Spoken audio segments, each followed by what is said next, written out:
Hi guys! Tonight you're stepping into a cramped California garage that smells like wood glue, solder smoke, and the stubborn optimism of two college dropouts.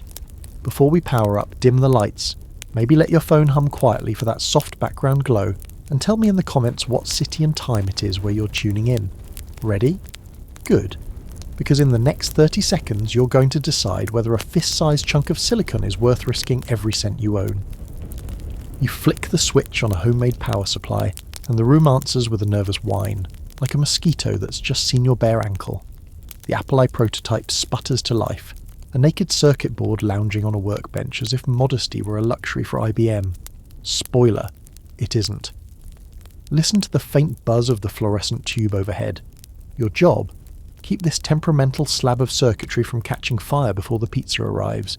Because yes, venture capital in 1976 is paid for in pepperoni, and IOUs scribbled on napkins. A bead of sweat rolls down your cheek, lands on the keyboard, and vanishes between the keys. Congratulations, you've just invented electrolytic seasoning. You glance at your partner, who's pacing like a stressed-out Tinder date waiting for the sorry emergency text. He mutters about revolutionizing personal computing, but all you hear is the cash register in your bank account coughing up its last quarter. What do you do when the only thing standing between you and bankruptcy is a hand-soldered memory chip that overheats faster than a Reddit thread on printer ink? You breathe in the cocktail of rosin fumes and cold California night air. It tastes like burnt caramel mixed with impending credit card debt. The garage door rattles whenever a neighbour drives by, sending vibrations through the table, every tremor threatening to short-circuit your future. Hear the metallic clink of spare screws tapping the concrete. For a moment the machine glows steady, green characters blinking on a black monitor you rescued from a junkyard. They say, ready. You're not. You type a short basic program, 10 lines that draw a shaky square, modern equivalent of posting your first burial. Except if this flop gets 0 likes, you lose the house. Ping. A single pixel misbehaves, leaving a phantom trail like a ghost emoji haunting the screen. Your heart drops faster than a Wi-Fi bar in an elevator. Maybe the ram's fried, your partner whispers, eyes wide behind 1970s aviator glasses the size of satellite dishes. He loved those chips. Paid cash, no receipts. Because why bother with warranties when chaos is free? Swap the memory or scrap the dream. What's your move when payday is 3 days and 12 miracles away?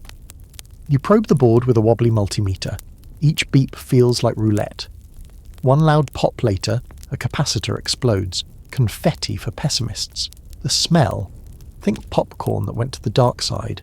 You cough, wave away the smoke, and, because gallows humour keeps you sane, announce, "Congratulations, you've invented the world's most expensive sparkler." Your stomach growls louder than the power supply. You haven't eaten since noon, unless you count that accidental lungful of flux. The pizza finally arrives, cheese sliding off like your last shred of dignity. You pay with loose singles, nickels, and the silent promise that this prototype will pay everyone back, including destiny. Listen to the cardboard box crinkle as you pry it open. Grease stains bloom across the schematic underneath. Art and heartburn in one stroke. You take a bite. It tastes like ambition topped with regret and extra olives. Your partner scribbles Apple Computer on the whiteboard. Crosses it out, writes Apple Computer Co., shrugs. Branding is hard when the caffeine wears off. Outside, crickets chirp. Inside, your deadlines scream. Can a DIY motherboard built on a $1,350 credit line convince a retailer to place the first order before your landlord places the eviction notice? You package the board in a clear plastic bag, classy, and tape a mimeographed manual to it. The manual's font is so smudged even Comic Sans would file a defamation suit. Tomorrow you'll march into the local electronics shop, slam this Frankenstein on the counter, and ask for 50 pre-orders. Bold move for someone whose business plan is literally sell stuff, buy more pizza. But tonight, exhaustion drapes over you like a lead-lined blanket.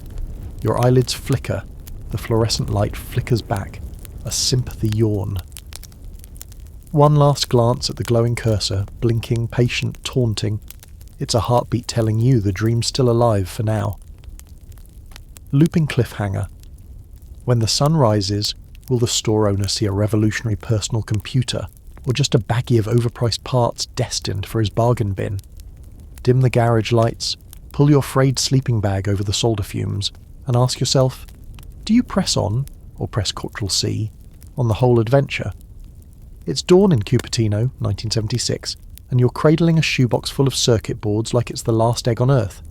The torn envelope in your pocket lists one destination, Bite Shop, South Mary Avenue, and you wonder whether that storefront can handle the combined weight of your debt, your ego, and 50 untested dreams soldered together with cold coffee and cheaper optimism.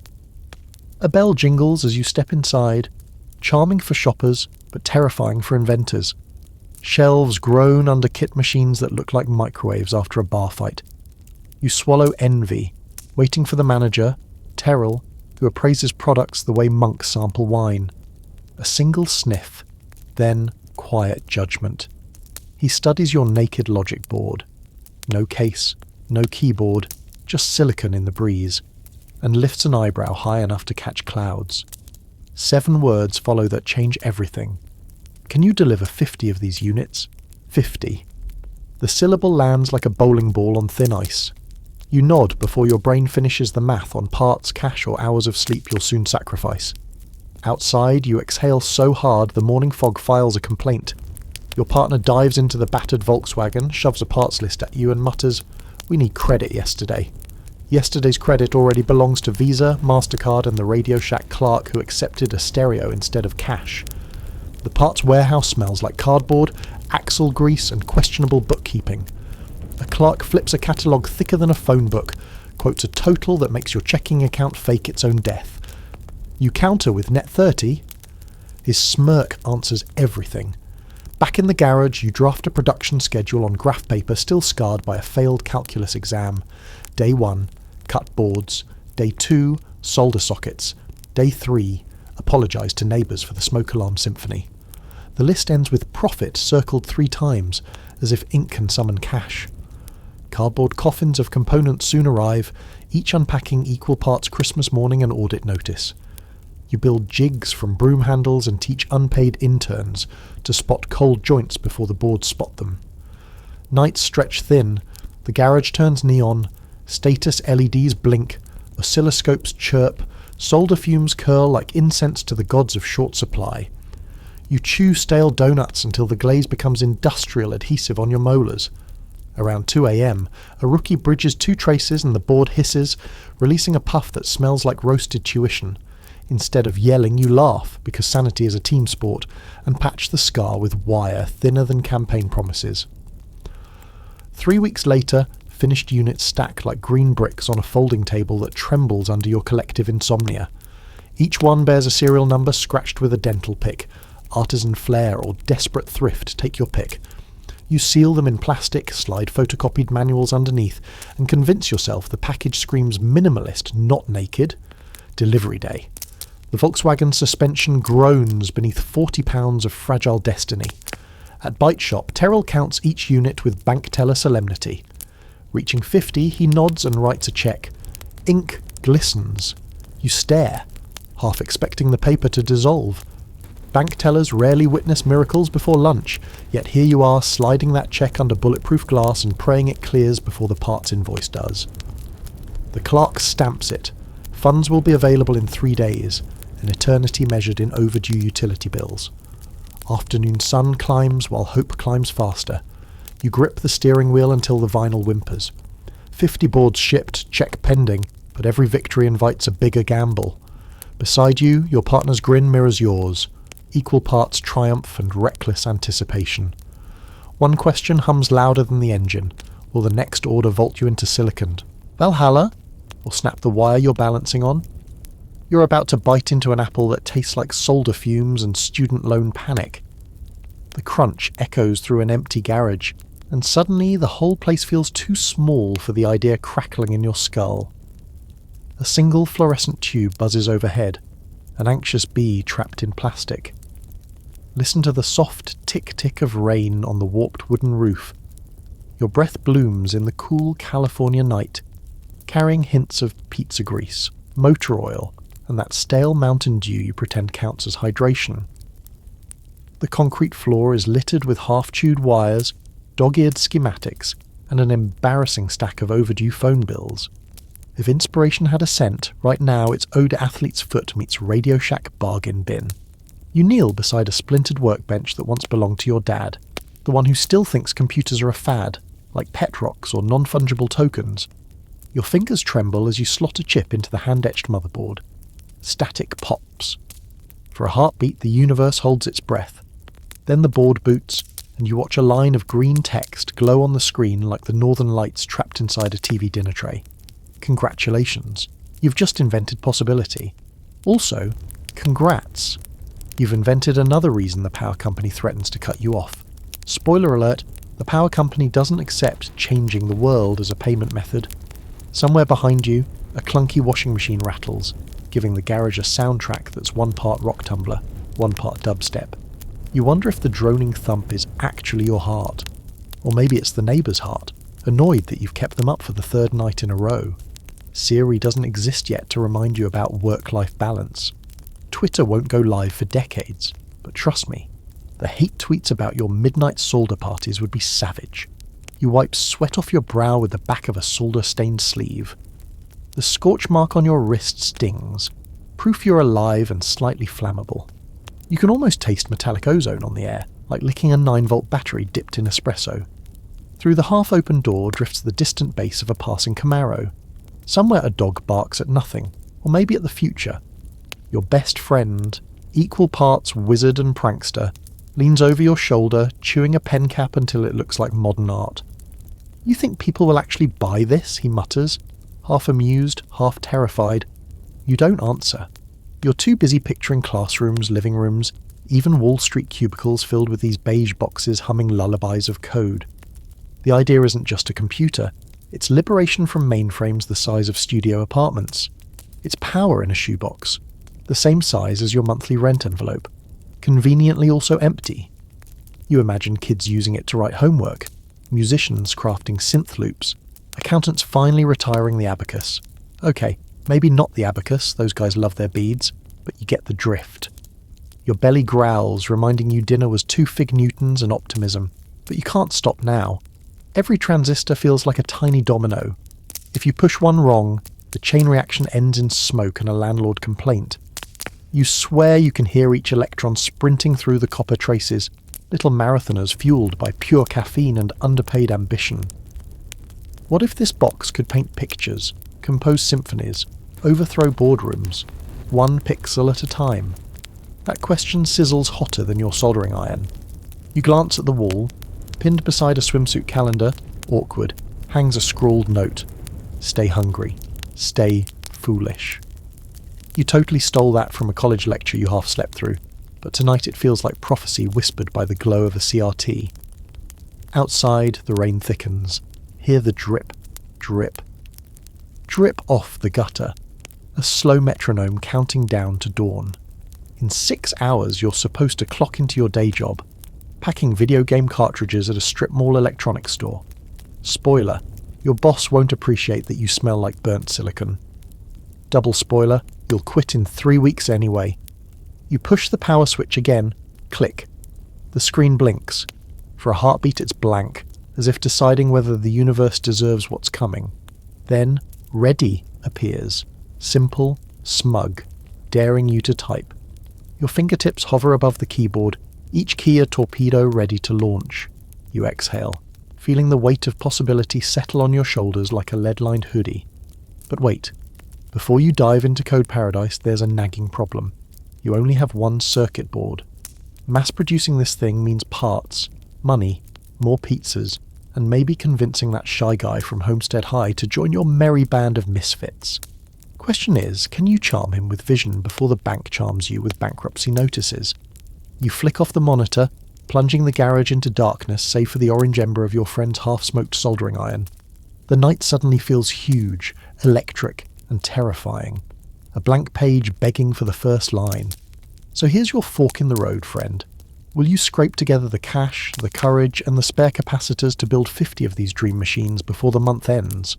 Or will the idea die right here, suffocated by overdue bills and damp cardboard? Your piggy bank is laughing at you.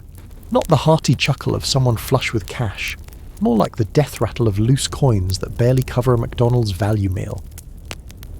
The kind of spare change that couldn't buy dignity at a dollar store clearance sale. You sit cross-legged on the garage floor, surrounded by component catalogues that read like foreign novels written by sadistic accountants. Resistors, 47 cents each. Capacitors, 62 cents. Memory chips, $18 if you're shopping at the fancy electronics boutique, aka Radio Shack. Your calculator, a second-hand Texas Instruments that wheezes like an asthmatic hamster, keeps delivering the same brutal verdict. You need roughly $1,300 to build 50 Apple computers. Your checking account balance, $543.21. Listen to the soft whir of the adding machine's paper roll, each digit printing your doom in black and white. Your partner slouches against the workbench, chewing on a ballpoint pen like it's his last meal. The garage smells like sawdust, broken dreams, and the lingering ghost of last night's cup noodles. Outside, the neighbour's sprinkler ticks rhythmically across their lawn, a metronome counting down to your entrepreneurial extinction. You've already sold your prized HP scientific calculator, the one that survived 4 years of engineering school and 2 summer internships, gone for $500 to a guy who looked like he collected vintage pocket protectors. Your partner sold his Volkswagen van, the same psychedelic beast that carried you both to countless late-night coding sessions and concerts where the music was louder than your ambitions. The van fetched $1,350, which sounds like a fortune until you realise it's barely enough to cover parts for 25 computers. Congratulations, you've invented cash flow problems before you even have cash flow. The scent of solder flux drifts like incense through the stale air, mixing with the faint aroma of motor oil and optimism. You thumb through a business plan scrawled on the back of a pizza box, the same greasy cardboard that fed you through 3 sleepless prototype sessions. Revenue projections dance in your head like sugar plums, except sugar plums don't require venture capital and a prayer to the electronics gods. The phone rings. It's your day job calling, wondering why you've been showing up to work looking like you wrestled a circuit board and lost. Your boss, a middle manager who treats innovation like a communicable disease, wants to know if you're committed to the team. You mumble something about stomach flu and hang up. Spoiler, you'll be genuinely sick when you quit next month with 0 backup income. Your best friend mentions his cousin who works at a bank. Maybe he could help with a loan, he suggests, sounding about as confident as a vegetarian at a barbecue competition. You picture yourself in a suit that doesn't fit, explaining to a loan officer why 2 college dropouts deserve money to build personal computers. The phrase sounds ridiculous even in your head. Personal computers, like personal helicopters or personal space shuttles.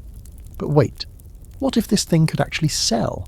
What if every household wanted a computer the way they want televisions, toasters, or those weird macrame owl wall hangings?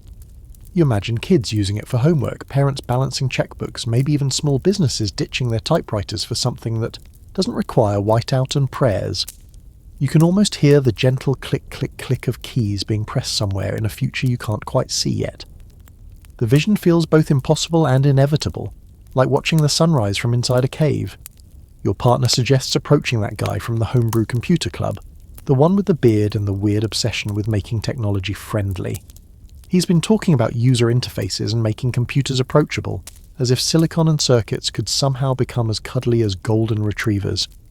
The idea seems insane, but then again, so does building 50 computers in your garage while living on instant coffee and student debt. You need a plan that doesn't involve selling bodily organs or robbing banks. Although, given your current financial situation, the organ thing is starting to look tempting. Your liver might be worth a few hundred resistors, and kidneys are basically spare parts, right? The clock on the wall, inherited from your grandmother and approximately as reliable as a chocolate teapot, chimes 11. The neighbours' lights are going out one by one, a constellation of suburban surrender. But you're not ready to surrender. Not when you can taste possibility in the air like ozone before a thunderstorm. Your fingertips trace the edge of a prototype circuit board. Each copper trace represents hours of calculation, days of soldering, weeks of testing. It's beautiful in the way that only complete nerds would understand. Elegant, functional, revolutionary. This little green rectangle could change everything, if you can just figure out how to build 50 of them without starving. The next morning, you'll wake up with a plan that's either brilliant or catastrophically stupid. You'll approach that bearded guy from the club, the one who talks about computers like they're living things. You'll pitch him on joining your garage band of misfits, offering him a partnership in exchange for startup capital and business expertise. But first, you need to survive tonight, and figure out whether ramen noodles count as a legitimate business expense. You're about to convince someone that the future lives inside a plastic box, and frankly, you're not even convinced yourself. The coffee shop smells like burnt ambition and second-hand smoke, with a soundtrack of clinking cups and whispered conversations that probably involve more realistic business plans than yours. Your potential partner, let's call him the entrepreneur, sits across from you looking like he stepped out of a business magazine. Perfect hair, polo shirt, shoes that cost more than your monthly rent. He's the guy who thinks user-friendly isn't just marketing speak, but actual gospel. You're wearing your lease-stained t-shirt and jeans with a hole in the knee that you've convinced yourself looks intentionally distressed. Listen to the soft hiss of the espresso machine, punctuated by the nervous tap-tap-tap of your pen against the Formica table. Your pitch materials consist of a prototype circuit board wrapped in an anti-static bag, a hand-drawn schematic that looks like modern art had a fight with a math textbook, and a business plan scribbled on napkins during your drive here. So, the entrepreneur says, stirring sugar into his coffee with the precision of a Swiss watchmaker. Tell me about this computer thing. You launch into your spiel about personal computing, technological revolution, democratizing access to processing power. The words tumble out like clothes from an overstuffed laundry basket. Some clean, some questionable, all desperately hoping to make a good impression. You explain how every family will want one, how businesses will need them, how this isn't just a product but a paradigm shift that'll make typewriters look like stone tablets. He nods politely, the way people nod when you're explaining your dream about flying toasters. And the market research? Market research. You've done extensive market research, if asking your engineering buddies at the computer club counts as extensive. Your data suggests that somewhere between 12 and 12,000 people might want to buy a personal computer, with a margin of error roughly the size of Texas. Well, you say, unwrapping your prototype like it's the Holy Grail, the Homebrew Computer Club has about 500 members and they're all interested in 500 people, he interrupts. That's your market. Actually, it's more like 50 people who might buy one, maybe a dozen who could afford it, and 3 who aren't currently building their own from surplus military components. But you don't mention this. Instead, you power up your prototype, watching his face as the screen glows to life with green text that says, "Ready greater than." For a moment, something magical happens. His expression shifts from polite skepticism to genuine curiosity. The screen flickers slightly, casting geometric shadows across his coffee cup like some kind of silicon prophecy. You type a few commands showing how the machine can calculate, store information, even run simple programs. It's not impressive by the standards of the massive computers at universities, but for something sitting on a coffee shop table, it might as well be alien technology. How much would this cost to manufacture? He asks, leaning forward. This is where your carefully rehearsed pitch meets the brick wall of reality. You explain the component costs, the assembly time, the need for cases and keyboards and power supplies. The numbers dance around like drunken accountants, but the bottom line is clear. You need serious money to make this dream commercially viable. The entrepreneur pulls out a legal pad, the kind of yellow-lined paper that means business, and starts calculating. His pen moves with the confidence of someone who actually understands profit margins and cash flow projections. You watch him multiply and divide your dreams into manageable financial chunks. If we could get the manufacturing cost down to about $500 per unit, he muses, and sell them for $750, that gives us a reasonable margin for development, marketing, overhead. Overhead. Marketing. These are words that exist in your vocabulary the way quantum physics exist in a goldfish's vocabulary. You nod knowingly while internally panicking about the business side of your brilliant invention. The coffee shop buzz fades to white noise as you focus on the scratch of his pen across paper, each calculation a step closer to either validation or devastation. He's sketching out timelines, supply chains, distribution channels, all the unsexy infrastructure that turns garage projects into actual companies. There's just one problem, he says, looking up from his calculations. We need startup capital. Significant startup capital. Your heart performs a spectacular dive off the high board of hope into the kiddie pool of financial reality. He's talking about numbers with more zeros than your bank account has ever seen. Money for tooling, inventory, marketing, office space, salaries. The kind of money that requires investors, business plans that weren't written on napkins, and presentations to people who wear suits by choice rather than court order. But then he smiles. Not the polite smile of someone about to let you down easy, but the genuine grin of someone who's caught the entrepreneurial fever. I think I know some people who might be interested in funding this. Your prototype sits between you like a green plastic prophet, humming softly with the promise of tomorrow. The coffee shop suddenly feels smaller, as if the walls are closing in to focus all attention on this moment, this decision, this leap of faith disguised as a business meeting.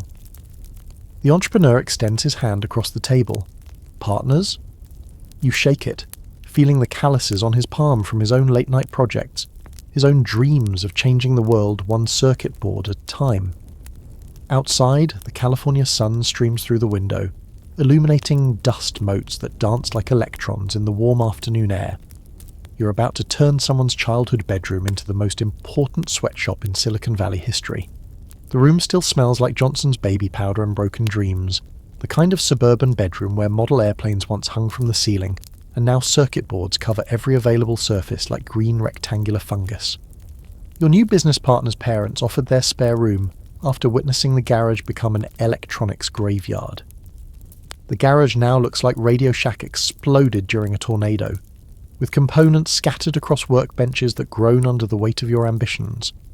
Moving operations indoors feels like a promotion, even if your new factory floor is 12 feet by 10 feet and decorated with faded wallpaper featuring astronauts that mock your earthbound struggles. Listen to the gentle hum of the oscilloscope mixed with the distant sound of suburban lawnmowers, a surreal soundtrack for revolution. Your assembly team consists of you, your partner, his younger sister, who's surprisingly good at soldering, despite being more interested in David Bowie than silicon chips, and a rotating cast of homebrew computer club members who work for pizza and the chance to be part of history. The production line runs along a series of folding tables borrowed from the local church. Station 1, inserting components into circuit boards with tweezers that once belonged to someone's grandmother's sewing kit. Station 2, soldering connections while trying not to set the house on fire or trigger the smoke detector that's been disabled 3 times this week. Station 3, testing circuits with equipment that costs more than your car but somehow still fits in a teenage bedroom. Your biggest quality control challenge isn't defective components, it's the family cat, who considers warm circuit boards the perfect napping spots. Mittens has already claimed 2 prototype motherboards as personal heating pads, leaving tiny paw prints on the solder mask like some kind of feline quality assurance signature. The first completed Apple computers sit in neat rows on what used to be a homework desk, now converted to final inspection station. Each one looks like an alien artifact. Green circuit boards studded with mysterious black components, ribbon cables snaking like electronic spaghetti, status LEDs blinking like tiny Christmas lights. They're beautiful in the way that only engineers and complete nerds could appreciate. The scent of flux and determination mingles with the lingering aroma of Mum's meatloaf from dinner, creating an olfactory cocktail that somehow smells like the future. Your hands are permanently stained with solder and dreams, fingertips bearing the tiny scars of late-night component placement accidents. Your partner's sister has developed an uncanny ability to spot defective resistors from across the room, a superpower that'll probably never appear on her college applications. Quality control involves connecting each computer to a borrowed television and watching it boot up with the ceremony usually reserved for space launches. When that first line of text appears, ready, you feel like you've witnessed digital birth. Each successful boot is a small miracle, proof that sand and metal and human determination can somehow create intelligence. Your biggest bottleneck isn't components or assembly time, it's finding keyboards. The Apple ships as a bare board, but customers need keyboards to actually use the thing. You've been scouring electronic surplus stores, computer clubs, and classified ads for affordable keyboards like some kind of input device treasure hunter. The irony isn't lost on you. You've created computers that can think, but finding ways for humans to talk to them requires actual detective work. The production rate, roughly 2 completed computers per day, assuming no component failures, cat interference, or smoke detector incidents. At this pace, filling your first order of 50 units will take about a month of 12-hour days, pizza dinners, and praying that the house's electrical system can handle the load of soldering irons, test equipment, and teenage ambition.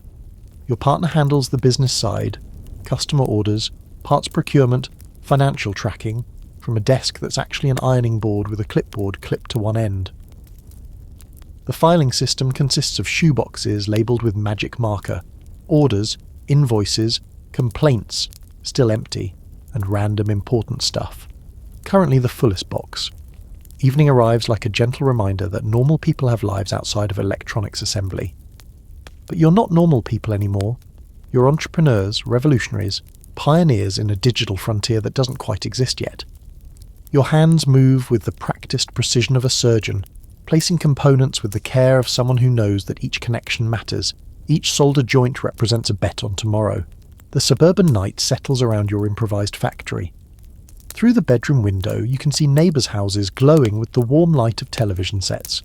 Families gathered around entertainment centres, probably watching shows that'll be forgotten in 5 years. But in this room, surrounded by the organised chaos of startup dreams, you're building something that might outlast all of them. Your first paying customer sounds like he's been gargling with gravel and disappointment. The phone call comes at 7:23 a.m, interrupting your breakfast of instant coffee and yesterday's optimism. He bought Apple a serial number 00003, and apparently it's about as functional as a chocolate teapot in a sauna. It doesn't work, he announces with the flat delivery of someone who's discovered that Christmas presents sometimes explode. I connected everything like your instructions said, turned it on and got nothing. No text, no cursor, no signs of intelligent life. Your stomach performs an acrobatic routine that would impress Olympic judges while simultaneously filing for unemployment. This is it. This is the moment every entrepreneur dreads, when their beautiful baby product reveals itself to be a digital turd wrapped in optimistic expectations. Listen to the crackle of long-distance static mixed with your customer's heavy breathing, creating a soundtrack of entrepreneurial doom. You grab a notebook and start troubleshooting over the phone, walking him through connection checks like a technical support operator who learned everything 5 minutes ago from YouTube videos that don't exist yet. The Apple isn't exactly plug and play. Plug and pray might be more accurate. Customers need to provide their own keyboard, television or monitor, and power supply. They also need to understand basic computer operation, which isn't exactly common knowledge in 1976. It's like selling someone a car engine and expecting them to figure out the rest of the vehicle. Your partner hovers nearby, stress-eating a breakfast burrito while trying to look supportive. The bedroom factory continues its morning operations around you. Soldering irons warming up, components being sorted, the gentle chaos of startup life. But all you can focus on is this phone call, this customer, this potential catastrophe that could tank your company before it really starts. Did you check the power connections, you ask, though you know the answer before he responds. Of course he checked the power connections. He's an electronics hobbyist, not a complete amateur. The problem is probably something subtle, some tiny detail that makes the difference between working computer and expensive desk ornament. 20 minutes of troubleshooting reveals the issue, a cold solder joint on the memory chip socket. One connection that didn't quite take during assembly, creating an intermittent failure that makes the computer boot sometimes, crash other times, and generally behave like a moody teenager with electronic skills. The garage smells like coffee grounds and panic sweat as you realise this isn't just one defective unit, it's a systematic quality control problem. If this computer has issues, how many others might be ticking time bombs waiting to explode customer satisfaction all over your reputation? I'll send you a replacement immediately, you promise, though immediately means as soon as we build another one and figure out how to prevent this from happening again. Your customer, to his credit, sounds more curious than angry. He's a fellow engineer, someone who understands that cutting-edge technology sometimes cuts both ways. After hanging up, you and your partner stare at each other with the hollow expressions of generals who just realised they're losing a war they didn't know they were fighting. Quality control in your bedroom factory consists mainly of does it turn on? And does the test program run without catching fire? Apparently that's not enough. You implement the girlfriend test, named after your partner's girlfriend, who knows nothing about computers, but has excellent attention to detail. Every completed Apple I now gets inspected by someone who doesn't understand what it's supposed to do, only whether it looks right. Loose connections, crooked components, and questionable solder joints get flagged before units ship to customers. The replacement computer gets built with obsessive attention to detail. Every solder joint gets inspected twice. Every connection gets tested individually. The completed unit undergoes a 24-hour burn-in test, sitting on the bedroom windowsill running diagnostic programs while the neighbourhood sleeps, unaware that history is being debugged one circuit at a time.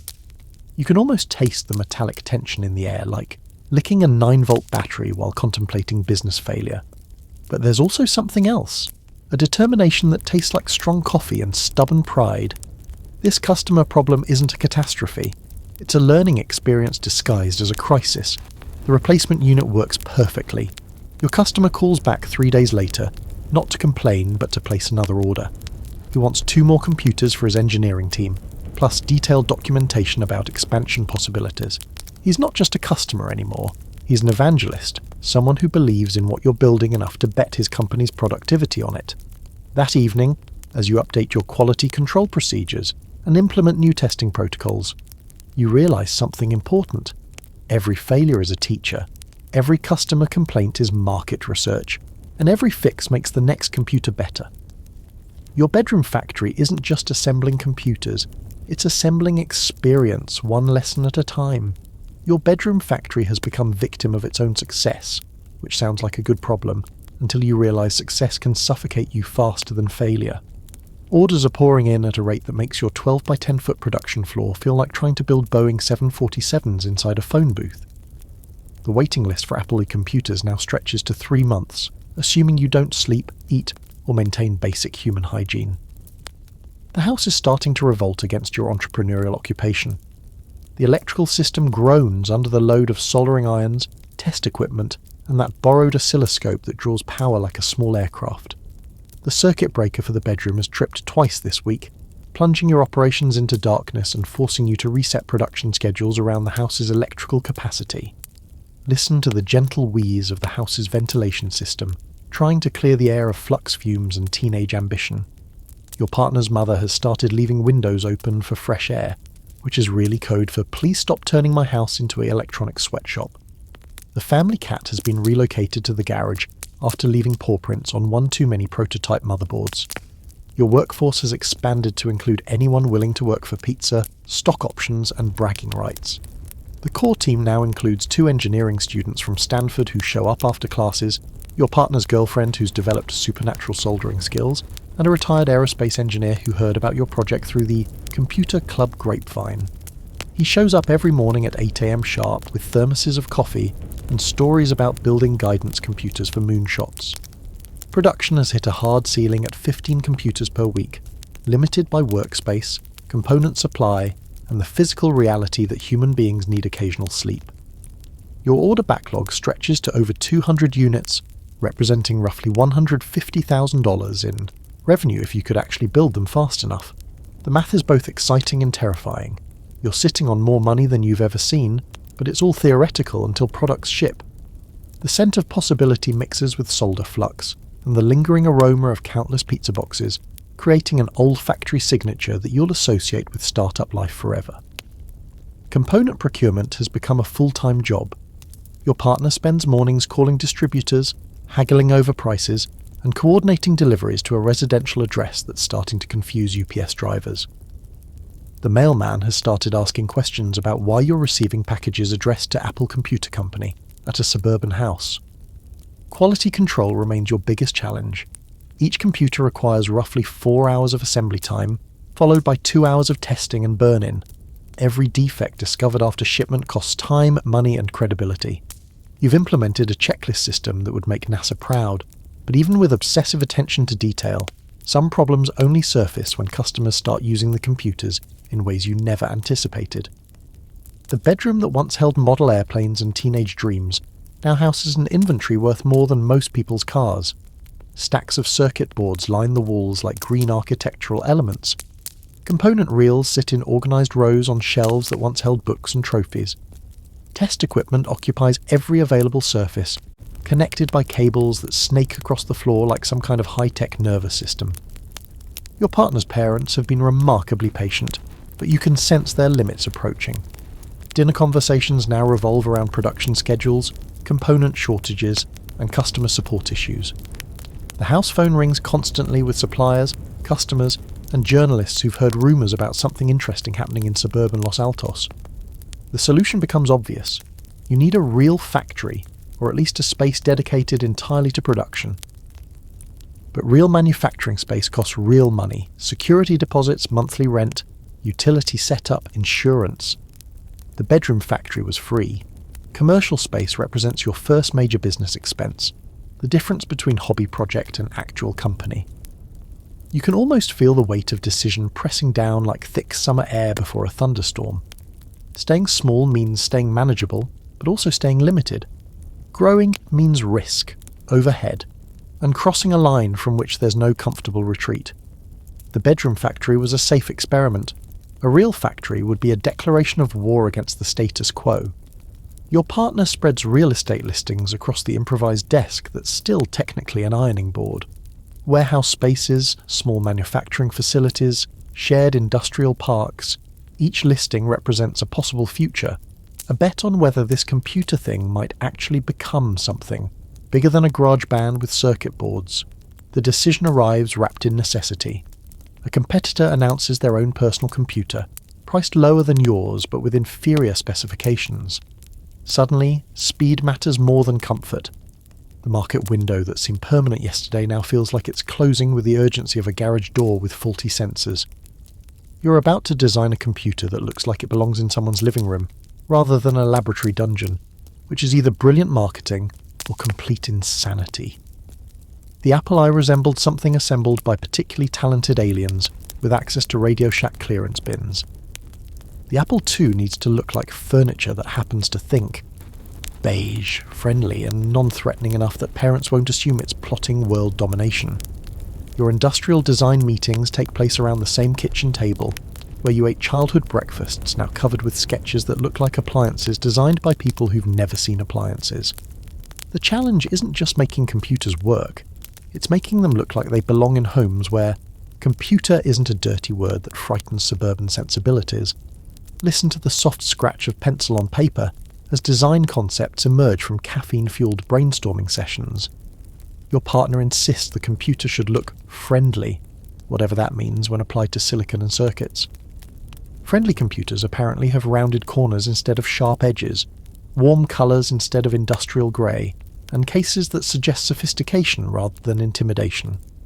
The current prototype sits on the table like a patient waiting for plastic surgery. It's functionally brilliant, faster than the Apple I, more memory, colour graphics that would make arcade games jealous, but it looks like something that escaped from a government laboratory after a particularly secret experiment. The naked circuit boards and exposed components scream hobbyist project rather than consumer product. Your colour scheme research involves wandering through Sears appliance departments, studying how kitchen equipment manages to look both modern and approachable. Harvest Gold is popular, but it makes everything look like it was designed by people who think the 1970s should last forever. Avocado Green suggests environmental consciousness, but also tastes like the decade's worst design decisions. Beige offers neutrality without surrendering style, the Switzerland of colour choices. The kitchen smells like instant coffee and industrial design anxiety, with undertones of the microwave dinner your partner's mother heated for lunch. You're essentially trying to make technology disappear by hiding it inside furniture-grade aesthetics. The computer should be powerful enough to satisfy engineers, but approachable enough that English majors won't flee in terror. Your case design inspiration comes from the most unlikely source. A SEP Cuisinart food processor your partner's mother received for Christmas. It's sleek, confident, and suggests that complex technology can wear simple clothes. The gentle curves and professional finish make food processing look almost meditative rather than mechanical. If kitchen appliances can achieve this kind of design elegance, surely computers can aspire to similar sophistication. The engineering challenge becomes integration, fitting all the necessary components inside a case that prioritizes appearance over accessibility. The Apple I let users see everything, modify anything, and generally treat the computer like an open book. The Apple II would hide its complexity behind smooth plastic walls, trading hobbyist flexibility for consumer appeal. Color graphics represent your secret weapon, the feature that'll make other computers look like they're communicating through smoke signals. While competitors focus on text and numbers, you're building a machine that can paint pictures, display charts, and eventually run software that looks more like television than traditional computing. It's the difference between reading about Hawaii and actually seeing vacation slides. You can almost taste the polymer compounds that'll eventually become the computer's skin, a slightly artificial flavour that suggests both progress and compromise. Every design decision represents a trade-off between engineering perfection and market reality. Exposed expansion slots versus clean lines, user serviceability versus aesthetic integrity, hobbyist flexibility versus consumer friendliness. Your focus groups consist mainly of family members, friends, and anyone willing to look at sketches and prototypes in exchange for dinner. The feedback is remarkably consistent. Make it look less like a computer and more like something that belongs in a home office alongside typewriters, calculators, and desk lamps. Technology should enhance life without announcing its presence like a neon sign advertising digital revolution. The final design emerges through a process that's equal parts engineering and psychology. Smooth curves suggest approachability. Subtle colour variations hint at sophistication. Ventilation slots become design elements rather than necessary compromises. The power switch feels substantial without being intimidating. Even the logo placement gets debated, with the intensity usually reserved for constitutional amendments. Your prototype case arrives from the plastics manufacturer looking like the future disguised as present-day office equipment. It's smaller than you expected, more elegant than you hoped, and somehow manages to make the complex technology inside feel both powerful and safe. The Apple II won't just be a computer, it'll be an invitation to explore digital possibilities without requiring a degree in electrical engineering. You're about to teach computers how to paint, which sounds poetic until you realize you're essentially trying to make silicon chips hallucinate in 16 different colors. The Apple II's color graphics capability isn't just a technical feature, it's a gateway drug to digital creativity, the difference between computers that calculate and computers that inspire. Your breakthrough comes at 3:17 a.m. during one of those late-night engineering sessions, where coffee and determination merge into something approaching supernatural insight. The problem? How to generate color television signals using the cheapest possible hardware while maintaining compatibility with existing black and white monitors. The solution involves what can only be described as controlled electronic trickery. Listen to the soft hum of test equipment mixed with the distant sound of late-night radio bleeding through the workbench speakers. Your laboratory now occupies the entire garage plus half the kitchen, connected by cables that snake through the house like some kind of high-tech nervous system. The family has adapted to living around oscilloscopes, signal generators, and prototype computers that occasionally emit sounds resembling dying robot pets. Traditional color computer graphics require expensive dedicated hardware, specialized chips, additional memory, complex circuitry that costs more than entire Apple II systems. Your approach involves convincing the main processor to double as a graphics controller, handling both computation and visual display through carefully choreographed software tricks that border on digital sleight of hand. The color generation technique exploits a quirk in how television sets interpret NTSC color signals. By precisely controlling the timing of digital pulses, you can trick standard televisions into displaying colors that don't technically exist in the computer's hardware. It's like teaching a black and white painter to create rainbows using only timing and persistence of vision. The garage air tastes like ozone and possibility, tinged with the metallic flavour of components pushed beyond their intended specifications. Your test setup resembles a mad scientist's laboratory, crossed with an art studio, television monitors displaying colour patterns, logic analyzers tracking signal timing, and notebooks filled with calculations that look like mathematical poetry. Your first successful colour display shows a simple pattern: horizontal stripes in red, green, blue, and yellow, cycling across the screen like an electronic sunrise. It's primitive by later standards, but in 1977, personal computers that can display any colour represent science fiction becoming science fact. Your partner watches the demonstration with the expression of someone witnessing digital magic, performed by caffeinated wizards. The graphics modes you're developing will eventually enable software that looks more like entertainment than computation. Adventure games with visual scenes, educational programs with colourful charts, business applications that display data in ways that make spreadsheets seem almost artistic. You're not just building technical capabilities, you're creating a new vocabulary for human-computer communication. Your biggest challenge involves managing the computer's limited memory while supporting high-resolution graphics. Every pixel displayed requires storage space, and memory chips cost serious money in 1977. Your solution involves multiple graphics modes: high-resolution black and white for detailed work, lower-resolution color for visual impact, and text modes that blend both approaches depending on application needs. The soft glow of cathode ray tubes creates an ambient lighting scheme that makes the garage feel like mission control for a very small space program. Testing graphics software requires writing demonstration programs that push the hardware to its limits, revealing capabilities and constraints through systematic exploration of digital possibilities. Color compatibility testing means connecting your prototype to every television model you can borrow, buy, or steal from friends and family. Each television interprets color signals slightly differently, creating variations that range from subtle tinting to complete chromatic chaos. Your living room now resembles an electronics showroom where every screen tells a slightly different version of the same digital story. The marketing implications become obvious once you demonstrate color graphics to potential customers. Black and white computers feel like serious tools for serious work. Color computers suggest fun, creativity, and possibilities that extend beyond business applications into entertainment, education, and artistic expression. Color transforms computers from calculating machines into creative platforms. Your documentation efforts involve creating sample programs that showcase graphics capabilities without overwhelming non-technical users. Simple drawing programs that let users paint with pixels, demonstration software that displays color patterns, animated sequences, and interactive graphics that respond to keyboard input.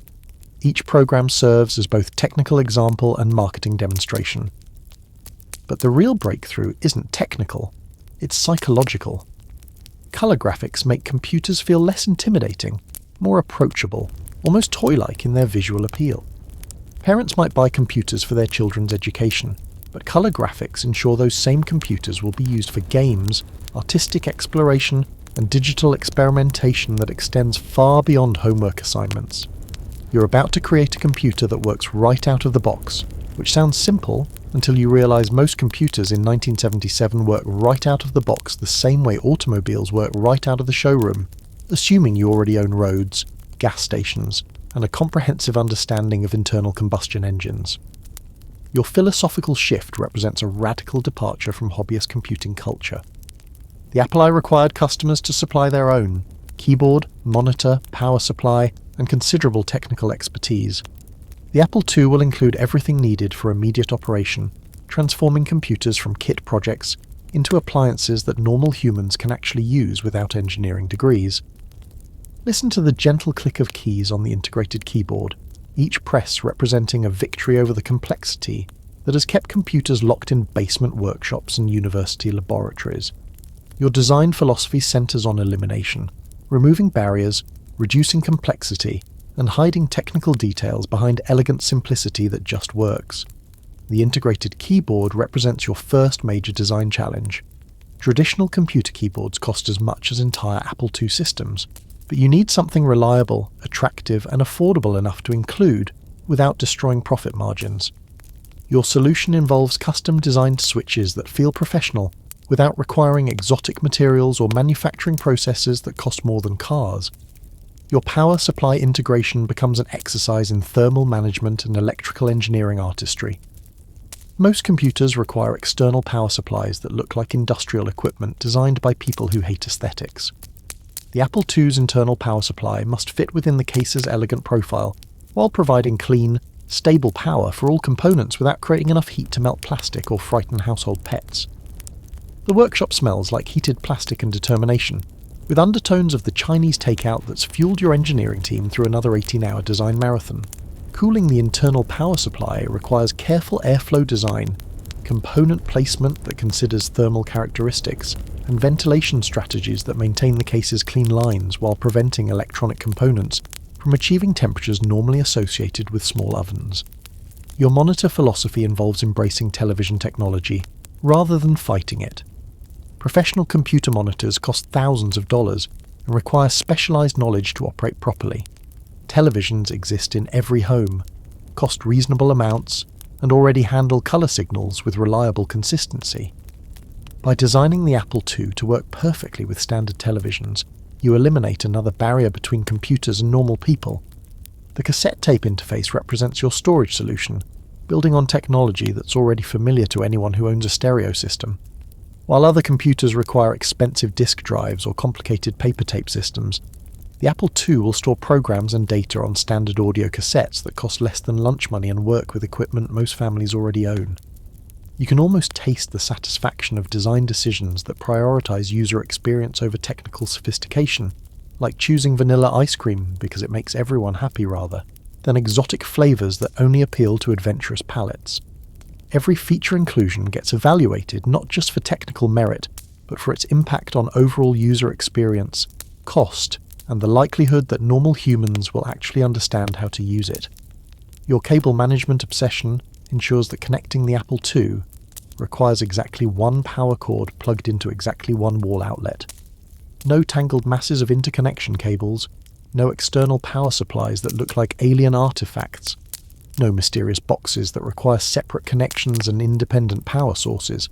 Complexity gets hidden inside the case where customers never have to think about it.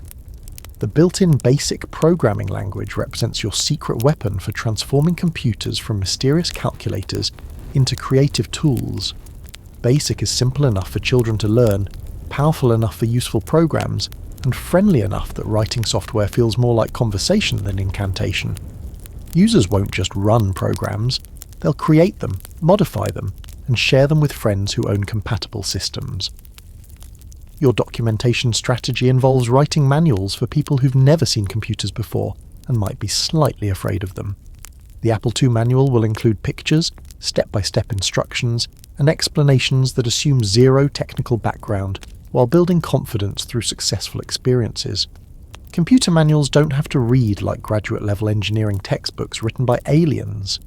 Quality control for the all-in-one approach means testing complete systems rather than individual components. Every Apple II must boot up immediately, display clear pictures on standard televisions, respond properly to keyboard input, and generally behave like a finished product rather than an assembly project. The customer experience begins the moment they plug in the power cord, not after hours of setup and configuration. Your manufacturing challenge involves coordinating multiple suppliers, assembly processes, and quality control systems to produce complete computers that work consistently. Every component must arrive on schedule, meet specifications, and integrate seamlessly with everything else. It's the difference between building individual parts and orchestrating symphonies where every instrument must perform in perfect harmony. You're about to debut the Apple II at the West Coast Computer Fair, which is like preparing for a high school talent show where the judges are venture capitalists and the audience consists entirely of people who could build competing products in their garages over the weekend. No pressure at all. Your booth budget could charitably be described as whatever we can afford after buying ramen noodles and paying the electricity bill.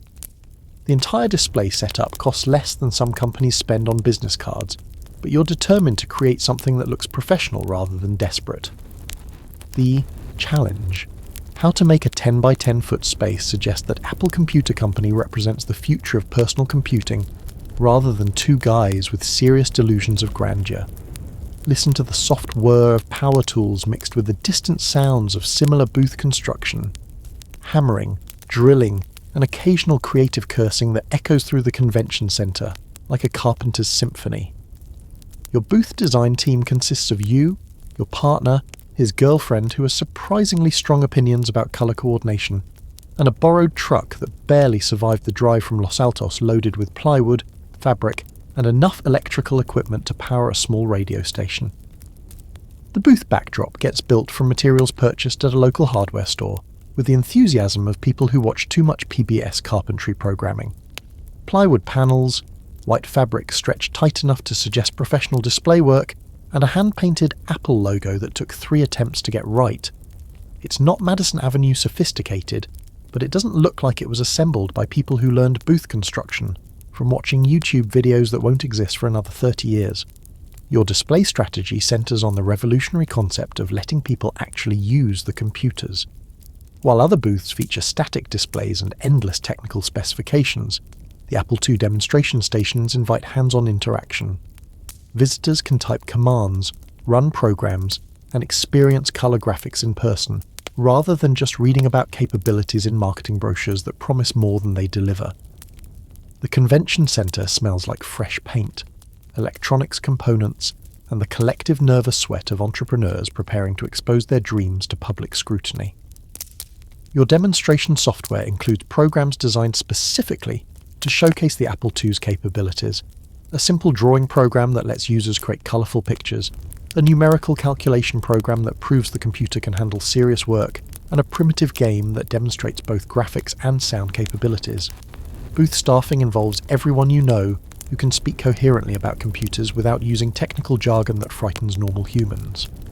Your partner handles business discussions, you manage technical demonstrations, and the girlfriend with strong opinions provides translation services for visitors who speak fluent English but don't understand RAM, ROM, or other computer acronyms that sound like foreign languages to most people. Your competition analysis involves walking the convention floor before opening day, studying other companies' booths, and experiencing that special kind of entrepreneur panic that comes from realizing everyone else appears more professional, better funded, and possibly smarter than you. But then you remember that your computer actually works, looks good, and costs reasonable. Money. Advantages that matter more than fancy booth displays. The power requirements for your booth stretch the convention center's electrical capacity almost to its breaking point. Multiple Apple II computers, several television monitors, demonstration equipment, and booth lighting all require reliable electricity that doesn't fluctuate when someone 2 booths over turns on their coffee maker. You've brought backup power strips, extension cords, and a small prayer to the electrical gods who govern convention centers. You can almost taste the anticipation mixed with terror, like licking a 9-volt battery while contemplating the possibility of very public failure. Your entire company's reputation will be decided by 3 days of booth conversations, product demonstrations, and the kind of networking that determines whether startup dreams become sustainable businesses or expensive lessons in entrepreneurial humility. Your pricing strategy involves charging enough to suggest quality without pricing yourselves out of the hobbyist market that represents your primary customer base.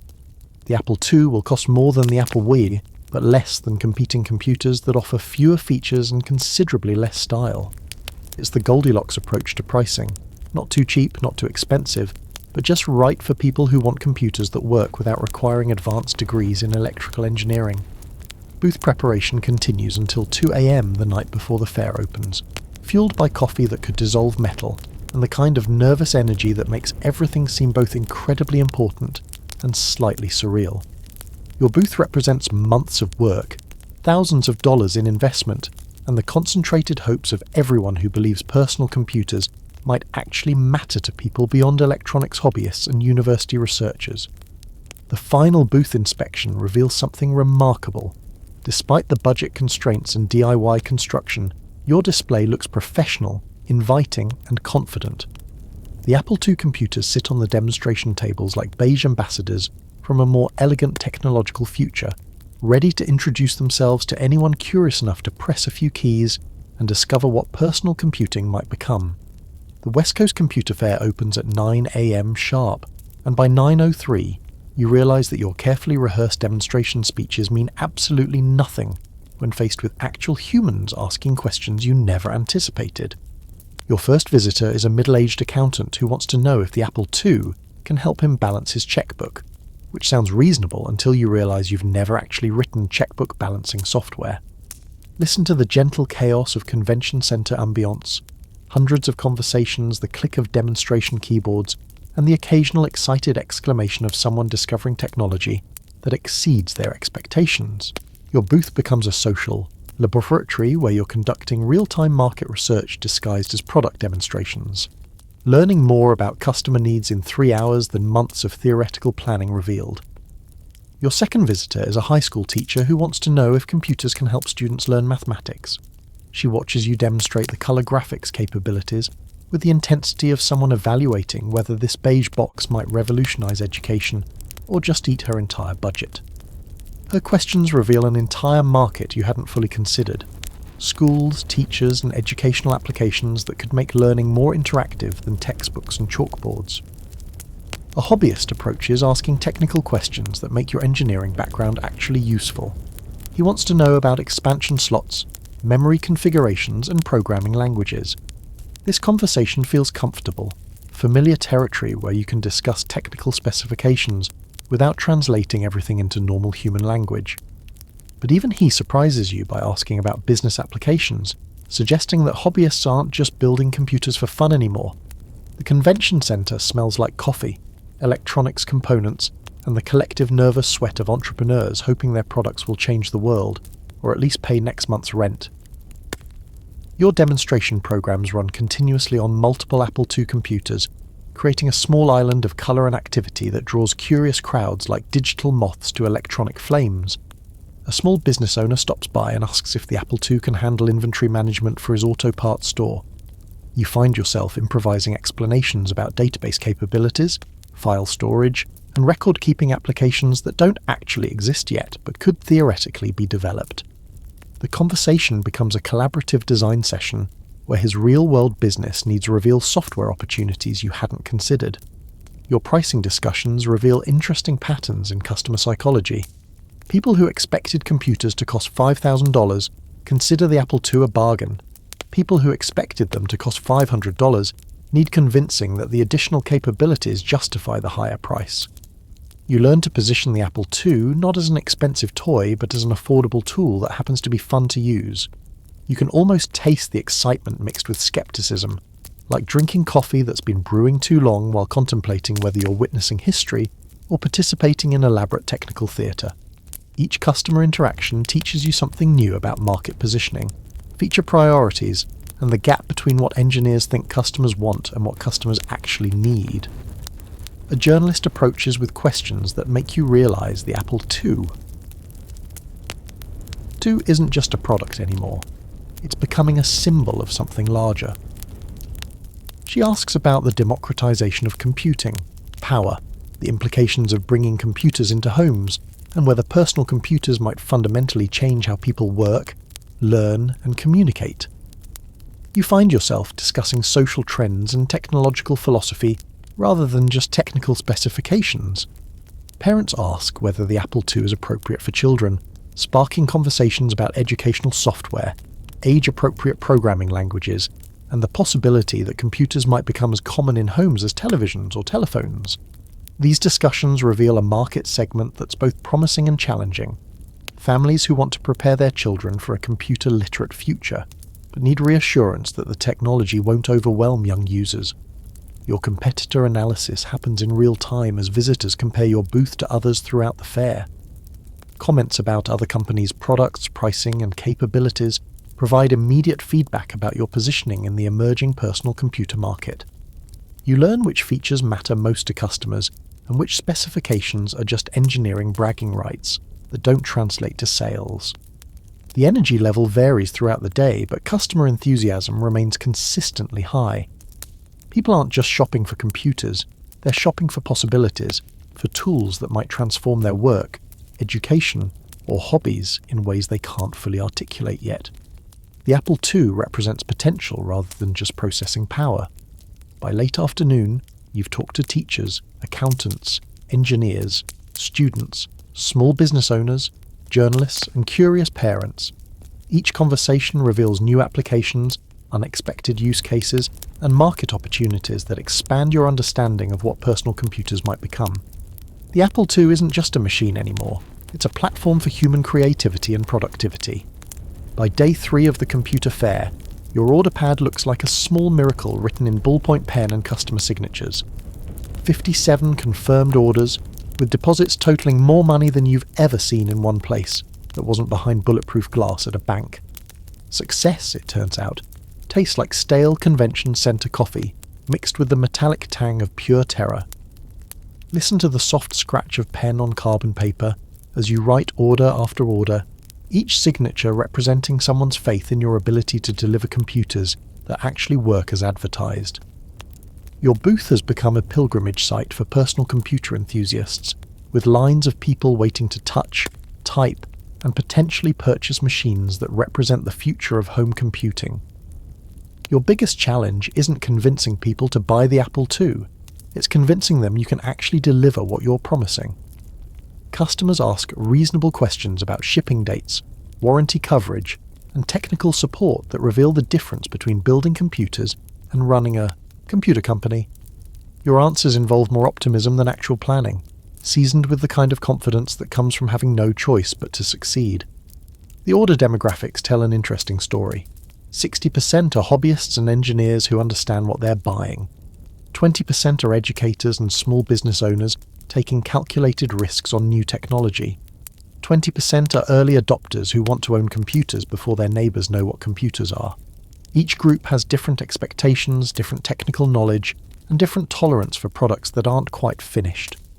The convention centre afternoon light filters through industrial windows, casting geometric shadows across order forms that represent months of future work, potential profits, and the kind of business commitments that transform hobby projects into actual companies. Your partner handles financial discussions while you manage technical questions, but both conversations often merge into the same topic: whether Apple Computer Company can scale from bedroom operations to real manufacturing without losing quality or sanity. Customer deposits create immediate cash flow but also immediate obligations. Each check represents not just revenue but responsibility. Legal commitments to deliver products on schedule, support customers when problems arise, and maintain the reputation that's allowing you to compete with companies that have real factories, real employees, and real experience building computer systems. Your manufacturing reality check happens when you calculate production requirements. 57 orders means 57 computers that need assembly, testing, packaging, and shipping within the promised timeframe.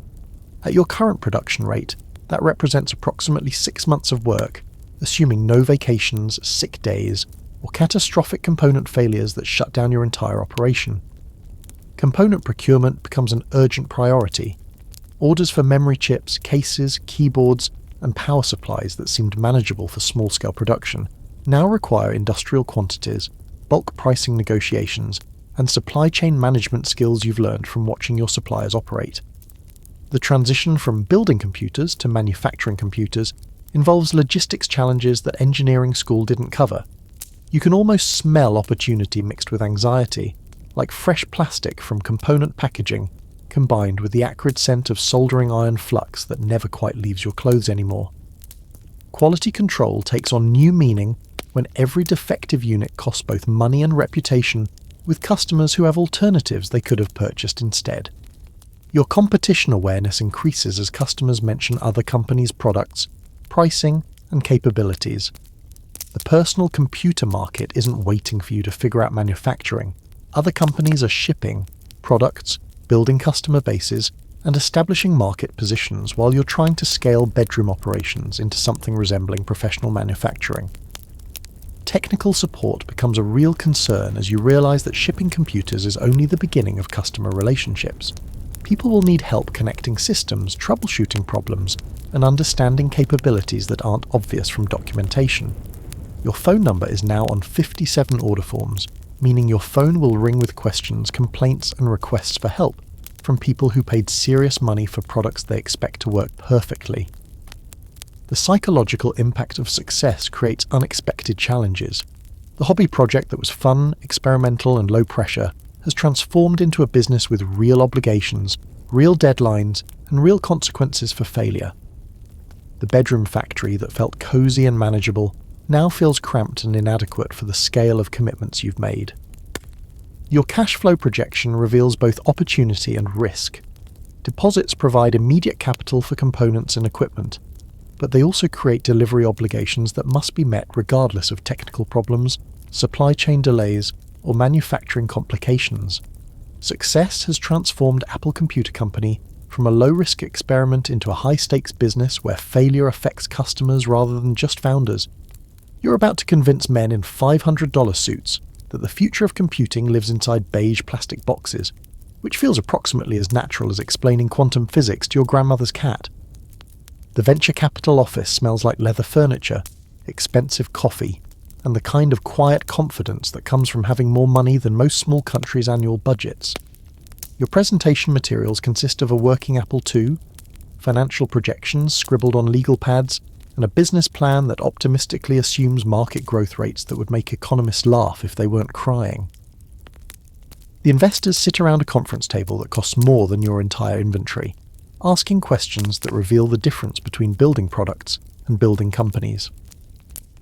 Listen to the soft whisper of central air conditioning mixed with the gentle rustle of expensive paper as investors flip through financial documents that represent your attempts to quantify dreams using numbers that don't yet exist.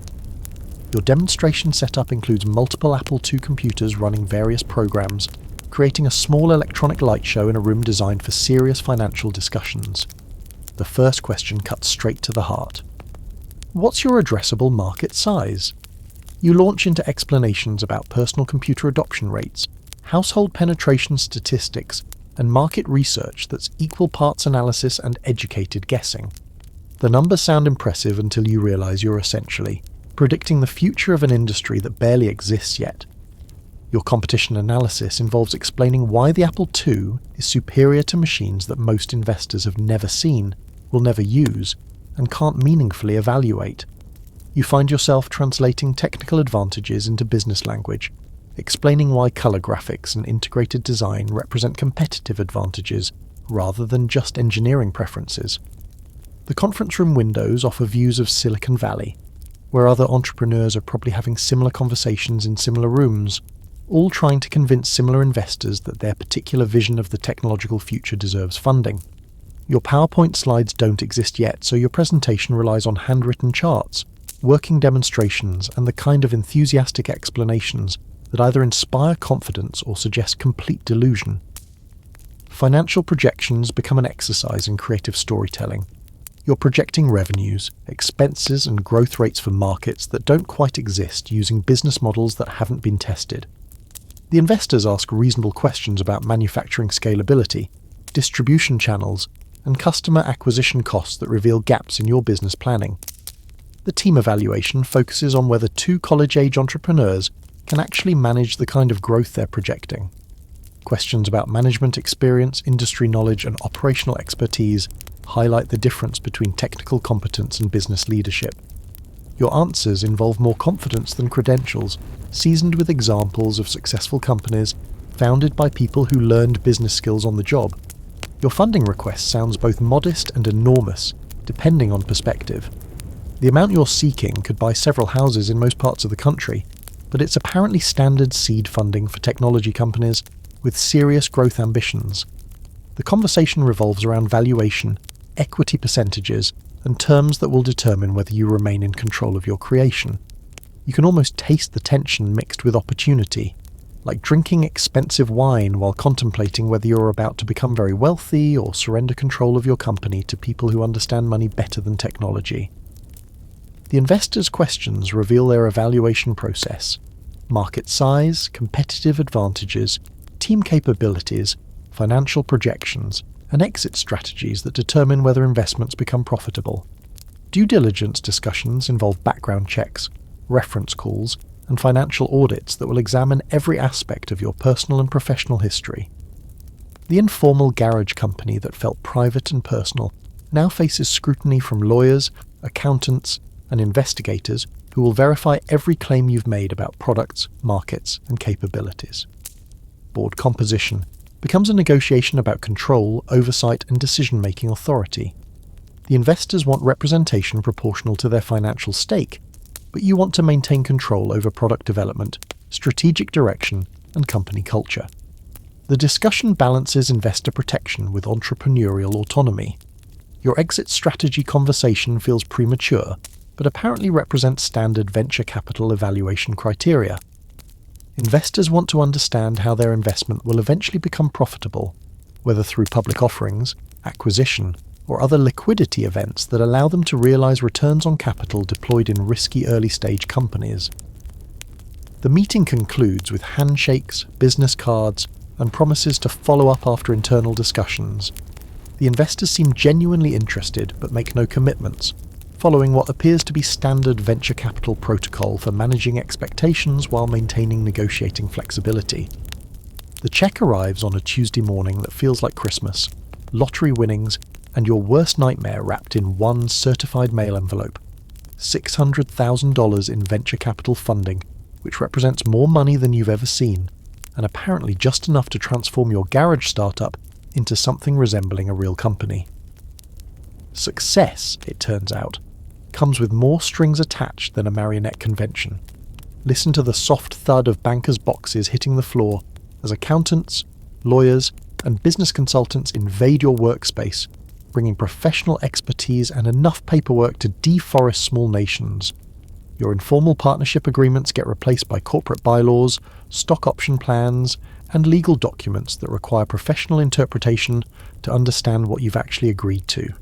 Your new board of directors includes 2 venture capital partners who've never built computers but have extensive experience building companies. Their first recommendation involves hiring professional management, implementing proper accounting systems, and establishing operational procedures that transform creative chaos into predictable business processes. The bedroom factory's charming informality becomes a liability when you're responsible to investors expecting professional standards. Office space becomes an immediate necessity.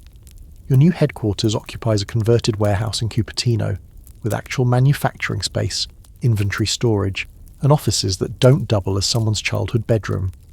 The rent costs more per month than you used to spend on components, but it includes electricity that doesn't trip circuit breakers when you turn on test equipment. The new facility smells like fresh paint, cardboard boxes, and industrial possibility mixed with the lingering anxiety of entrepreneurs who've never managed real employees or operated actual businesses. Your desk isn't an ironing board anymore, but the transition from garage operation to legitimate company feels simultaneously natural and terrifying. Hiring employees transforms you from manufacturers to managers, which involves skills that weren't covered in engineering coursework. Your first employees include an accountant who understands tax implications of business decisions, an operations manager who knows about manufacturing processes, and assembly technicians who can build computers faster than you can while maintaining consistent quality standards. Professional manufacturing equipment replaces the borrowed tools and improvised workstations that got you started. Wave soldering machines, automated testing equipment, and inventory management systems represent capital investments that increase productivity, while reducing the hands-on involvement that made early production feel personal and creative. Quality control becomes systematic rather than intuitive.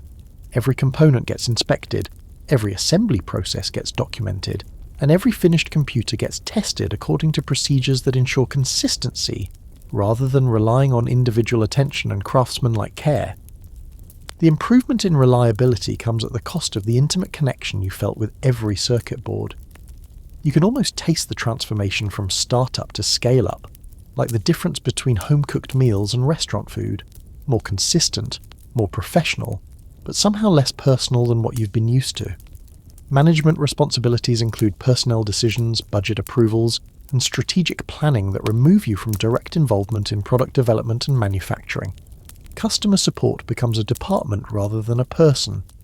Your phone number gets replaced by a customer service line staffed by people who understand Apple II capabilities without having designed every circuit personally. The improvement in response time and availability comes at the cost of the direct customer relationships that helped you understand market needs. Distribution channels expand beyond direct sales to include computer stores, electronics retailers, and educational resellers who reach customer segments you couldn't access through hobby publications and word-of-mouth marketing. Professional sales support requires product literature, training materials, and marketing programs that present the Apple II as a mainstream product rather than an enthusiast project. Your competition changes as venture capital funding signals market validation to other entrepreneurs and established companies. The personal computer industry that felt like a small community of hobbyists and experimenters now attracts serious business attention from companies with resources, experience, and market reach that dwarf your capabilities. Financial reporting becomes a monthly obligation rather than an occasional curiosity. Profit and loss statements, cash flow projections, and variance analyses replace the shoebox filing system that tracked expenses and revenues informally. The discipline of professional accounting reveals business insights while adding administrative overhead. The psychological adjustment involves accepting that Apple Computer Company isn't entirely yours anymore. Investor involvement, employee needs, and market pressures create obligations that limit your freedom to make unilateral decisions about products, strategy, and operations. Growth requires sharing both control and credit with stakeholders who contribute different expertise. Your company now employs 43 people, which means you're responsible for 43 mortgages, car payments, and grocery bills, plus the health insurance, vacation days, and career development of human beings who've bet their professional futures on your ability to build something lasting. Management, it turns out, involves skills they don't teach in engineering school. Listen to the gentle hum of activity as your manufacturing floor operates with the precision of a Swiss watch factory, if Swiss watches were assembled by California engineers who still occasionally show up to work in sandals and t-shirts.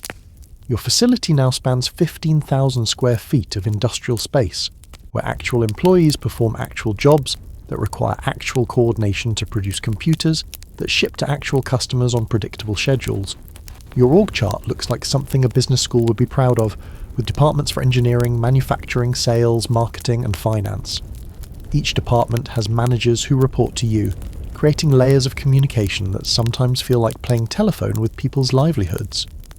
The informal decision-making process that worked for 3 people becomes impossibly complex when 43 people need coordination.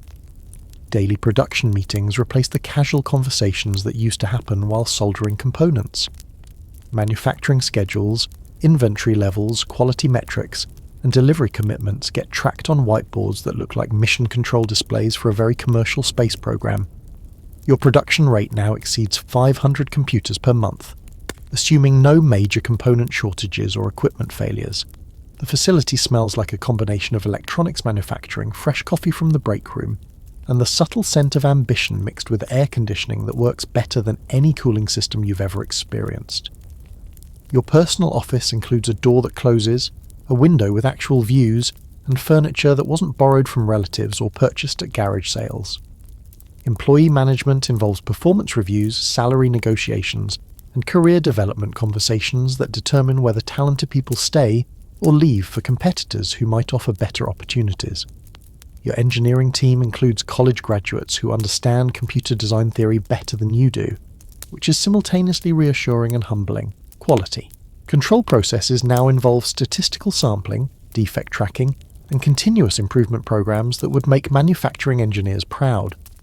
Customer satisfaction surveys replace the informal feedback you used to get from hobbyist customers who understood that early products weren't perfect.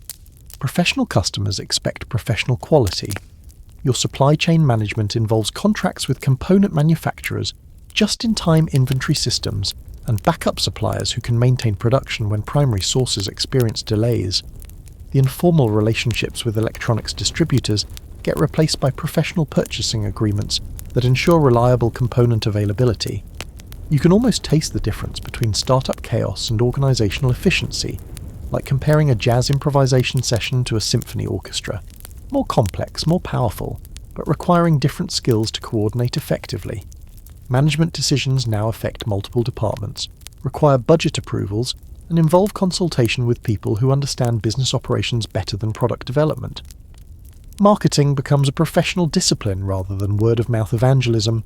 Your marketing team develops advertising campaigns, trade show presentations, and customer education programs that position the Apple II in competitive markets against companies with significantly larger promotional budgets. Professional marketing requires understanding customer psychology rather than just product capabilities. Sales management involves channel partnerships, dealer training, and territory management that expand market reach beyond the hobbyist community. Your sales team includes people who understand business markets, educational purchasing decisions, and consumer psychology that influences buying decisions for expensive technical products. Customer support now operates as a separate department with trained technicians, documented procedures, and escalation processes that handle problems without requiring your personal involvement. The improvement in response time and consistency comes at the cost of direct customer relationships that used to provide immediate market feedback. Financial planning involves annual budgets, quarterly projections and cash flow management that ensures operational stability while funding growth initiatives. Your CFO understands tax implications, regulatory requirements, and investor relations that were never necessary when the company operated as an informal partnership. Your role transforms from hands-on creator to strategic leader, which involves skills that weren't required when success meant building computers that worked. Leadership requires inspiring people, making difficult decisions, and maintaining company culture while managing growth that changes everything except the fundamental mission of making technology accessible to everyone. You wake up one morning to discover that IBM, the company that invented business computing, employs more people than live in most cities and has more patents than some countries have laws, has decided to build personal computers. This is like learning that Godzilla has taken up competitive swimming in your neighborhood pool. Listen to the soft rustle of newspaper pages as you read the announcement that changes everything, accompanied by the distant sound of your engineering team collectively realizing that the computer industry just got significantly more serious. Your comfortable position as innovative small company now faces competition from an organization with resources, distribution networks, and market credibility that dwarf your capabilities. The IBM personal computer announcement reads like a declaration of war written in corporate press release language. They're targeting the same markets you've been building, using similar technology approaches, but with manufacturing capacity, sales channels, and brand recognition that make your garage to corporation story look like a charming hobby project that's about to be steamrolled by industrial machinery.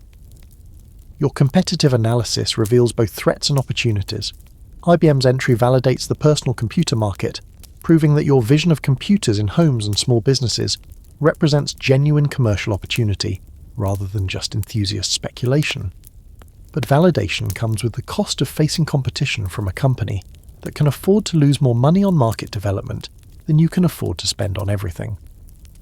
The office atmosphere shifts from confident innovation to strategic urgency, like the difference between painting landscapes and painting while your studio is on fire.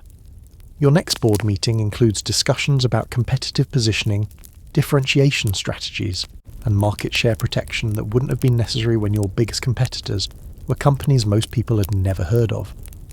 IBM's advantages include instant credibility with business customers who trust the IBM brand, nationwide service networks that provide support you can't match, and financial resources that allow them to underprice competitors while building market share. Their advertising budget exceeds your annual revenues, creating marketing presence that makes awareness building exponentially more challenging. Your advantages include technological innovation, design elegance, and market agility that large corporations struggle to match. The Apple II's color graphics, integrated architecture, and user-friendly design represent genuine technical superiority that IBM's first-generation product can't duplicate. But technological advantages mean less when competitors can outspend you on marketing and distribution. You can almost smell the cordite of corporate warfare mixed with the ozone of overheated strategic planning sessions as your company transitions from growth mode to competitive defense against opponents, with significantly larger weapons. Market dynamics change when customers have choices between established brands, rather than just selecting among startup companies with limited track records. Distribution becomes a battlefield where IBM's existing relationships with business equipment dealers create instant market access while you're still building retailer networks, one conversation at a time. Their ability to bundle personal computers with other business equipment creates sales opportunities that independent computer companies can't replicate. Your engineering team faces pressure to accelerate innovation while maintaining quality standards that distinguish Apple products from cheaper alternatives that might flood the market as competition intensifies. The balance between feature development and manufacturing efficiency becomes critical when competitors can absorb losses while building market position. Customer education takes on new importance as market confusion increases with multiple personal computer options. Your marketing messages must differentiate genuine innovation from superficial similarities while building brand loyalty that survives aggressive competitive pricing and promotional campaigns from well-funded opponents. The psychological impact involves accepting that Apple Computer Company is no longer a pioneering startup operating in an emerging market, but an established player facing direct competition from industry giants with the resources and capabilities that make every strategic decision more consequential and less forgiving of mistakes. Your company culture adapts to competitive pressures while maintaining the innovation and creativity that created your market advantages. The challenge involves scaling startup agility and entrepreneurial thinking to compete against corporate opponents without losing the qualities that made your products distinctive and successful. Your morning coffee turns bitter when you discover that half the world has decided to build Apple two compatible computers, which is like discovering that someone's been photocopying your diary and selling copies at the local bookstore. The personal computer market has transformed from innovation competition to specification replication, and everyone wants a piece of your carefully developed pie. Listen to the soft whir of fax machines delivering competitive intelligence reports that document dozens of companies building systems designed to run Apple II software while undercutting your prices by margins that suggest either superior efficiency or willingness to lose money for market share. Your legal team spends more time on intellectual property protection than you spend on product development.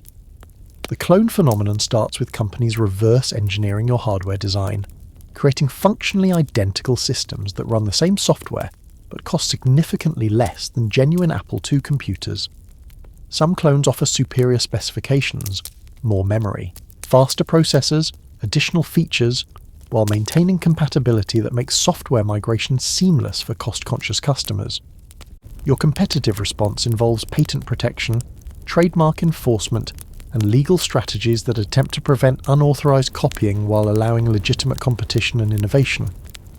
The balance between protecting intellectual property and avoiding antitrust scrutiny requires legal expertise that costs more than some companies' entire R&D budgets. The legal department grows from one part-time attorney to a team of intellectual property specialists whose understanding of technology, patents, software copyrights, and international trade regulations would impress law school professors. Your legal expenses now represent a significant percentage of revenue, transforming innovation costs from engineering salaries to lawyer retainers.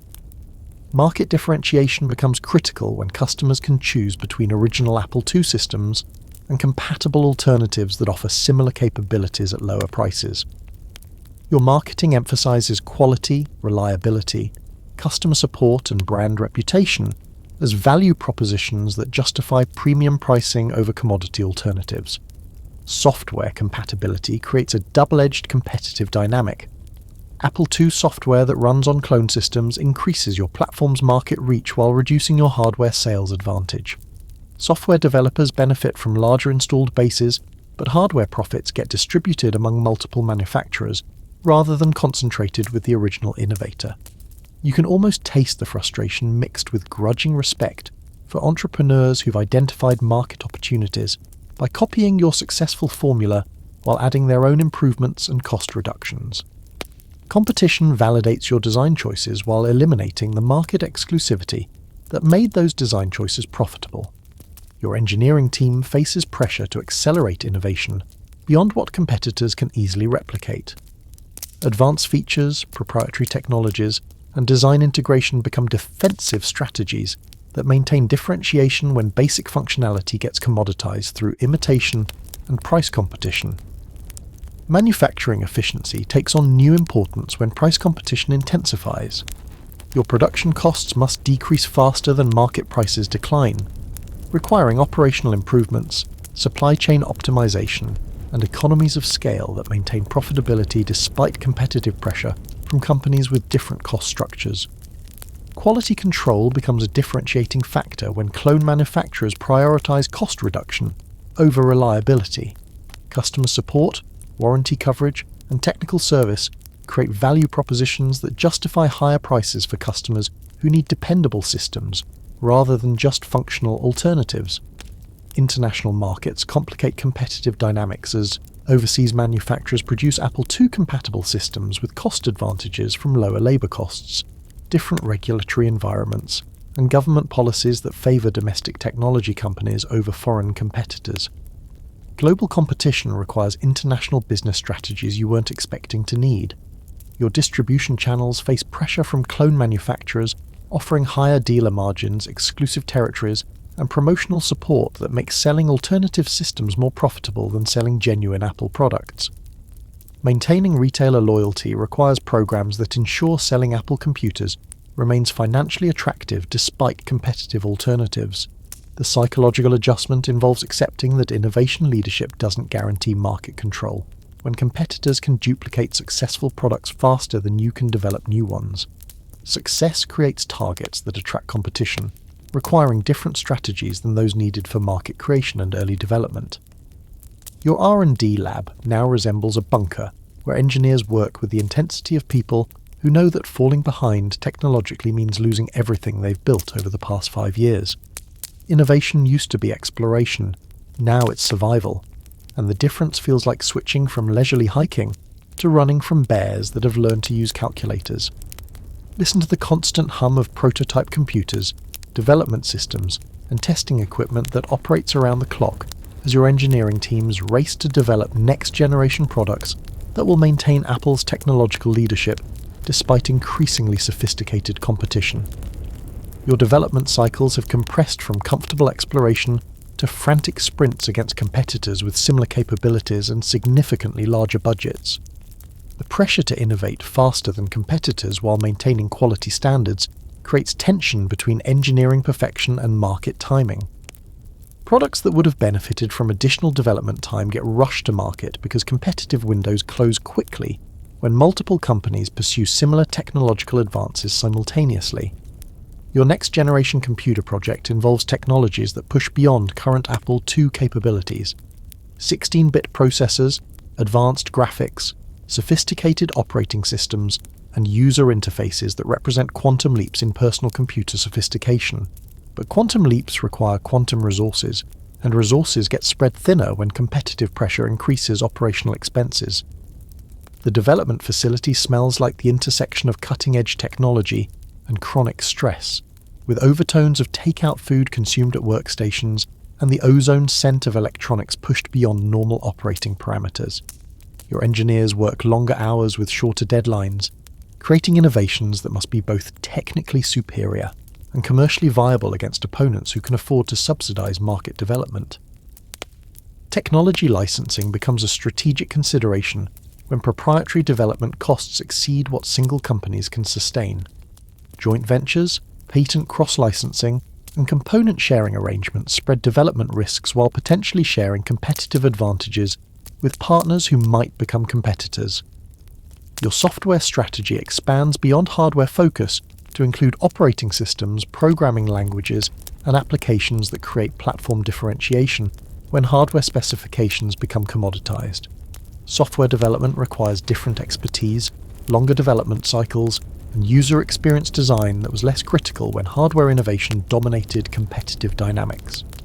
Market research reveals customer preferences shifting towards systems that combine technological sophistication with ease of use, requiring engineering approaches that prioritize user experience over technical specifications. The challenge involves creating products that satisfy both technology enthusiasts and mainstream users who want capability without complexity. You can almost feel the weight of expectation mixed with the electricity of genuine innovation, like conducting an orchestra while composing the music and teaching the instruments to play themselves. Every engineering decision carries implications for market competitiveness, manufacturing costs, and customer satisfaction that determine whether innovations become successful products or expensive experiments. Manufacturing scalability becomes an engineering constraint when new products must support production volumes that justify development investments. Design for manufacturability requires balancing technical innovation with assembly processes, component availability, and quality control systems that work at industrial scale rather than prototype quantities. Your intellectual property strategy involves patent applications, trade secret protection, and technological approaches that create defensible competitive advantages while avoiding infringement on competitors' intellectual property. The legal complexity of innovation increases when multiple companies pursue similar technological advances using different engineering approaches. Customer feedback integration accelerates when competitive pressure reduces tolerance for products that don't meet market expectations immediately upon release. Beta testing programs, user experience research, and iterative design processes become essential for developing products that succeed in markets where customers have multiple alternatives. Your company culture adapts to innovation under pressure while maintaining the creativity and risk-taking that created your technological advantages. The challenge involves preserving entrepreneurial thinking and experimental approaches when competitive pressure rewards execution speed over exploratory research and development. You're sitting in a design meeting that feels more like a philosophy seminar where the central question isn't what should computers do, but how should technology fit into human life? The beige box that launched a company has evolved into something that transcends computing, a design philosophy, a cultural statement, and a business model that measures success by how elegantly technology disappears into daily experience. Listen to the soft click of prototype devices that don't look like computers at all. Sleek, minimal, almost organic shapes that suggest technology has learned to speak human rather than forcing humans to learn machine language. Your design laboratory resembles an art studio more than an engineering facility, where industrial designers collaborate with technologists to create products that feel inevitable rather than innovative. The transformation from computer manufacturer to lifestyle brand happened gradually, then suddenly, like watching a sunrise that seems to last forever, until you realize the entire sky has changed color. Your products now appear in design museums, fashion magazines, and coffee shops where people use technology as naturally as they use furniture or clothing. Your design philosophy centers on the radical idea that advanced technology should feel simple, that powerful capabilities should require minimal learning, and that digital tools should enhance human creativity rather than demanding technical expertise. This approach influences everything from packaging design to user interface layouts that prioritize experience over specifications. The design studio smells like a combination of high-end materials testing, Italian espresso, and the subtle scent of innovation that has learned to wear sophisticated clothing rather than pocket protectors. Your team includes people whose backgrounds span technology, art, psychology, and anthropology, creating products that satisfy both functional requirements and emotional needs. Market research reveals customers making purchasing decisions based on aesthetic appeal, brand identification, and lifestyle alignment as much as technical capabilities. Your products compete in categories that didn't exist when you started: personal electronics as fashion accessories, technology as interior design elements, computers as cultural symbols. The retail experience transforms from technical demonstration to lifestyle presentation. Your stores resemble galleries where customers interact with products in environments designed to showcase integration with daily life, rather than highlighting technical specifications. The shopping experience becomes part of the product value proposition. You can almost taste the evolution from engineering-driven development to experience-driven design, like the difference between assembling functional furniture and curating spaces where people want to spend time. Every product decision considers not just what the device does, but how it makes users feel about themselves and their relationship with technology. Your brand strategy extends beyond product features to encompass values, aspirations, and cultural positioning that resonates with customers who view purchasing decisions as expressions of personal identity. Marketing messages focus on human potential, enabled by technology, rather than technical capabilities enabled by engineering. Cultural impact measurements replace traditional business metrics, as your products influence art, music, communication, and social interaction patterns. Success gets measured by how thoroughly your innovations become integrated into cultural practices rather than just market share statistics. Your ecosystem approach creates products that work together seamlessly, encouraging customers to adopt multiple devices that enhance each other's capabilities. The strategy transforms single purchase transactions into ongoing relationships where customer satisfaction with one product drives adoption of complementary products. Design consistency across product categories creates visual and experiential coherence that makes your brand instantly recognizable regardless of specific product functionality. The design language becomes as important as technical specifications for maintaining competitive differentiation in crowded markets. Innovation focus shifts towards solving problems customers didn't know they had, rather than incrementally improving existing solutions. Your development process involves anticipating future human needs and creating products that enable new behaviors rather than just optimizing current activities. Your garage project has accidentally triggered a transformation so complete that children today can't imagine life without personal computers, smartphones, or internet access, which is roughly equivalent to explaining fire to people who've never experienced darkness. The digital revolution you helped start has reorganized human civilization around technologies that didn't exist 50 years ago. Listen to the gentle symphony of a connected world. Notification chimes, keyboard clicks, video calls, and digital communication sounds that represent the background audio of modern life in ways that would have seemed like science fiction when you first soldered components in suburban bedrooms. The personal computer industry you helped create now employs millions of people and generates trillions of dollars in economic activity globally. Educational transformation represents one of your most significant impacts. Classrooms that once relied on textbooks, chalkboards, and teacher lectures now integrate interactive digital content, online resources, and personalized learning systems that adapt to individual student needs.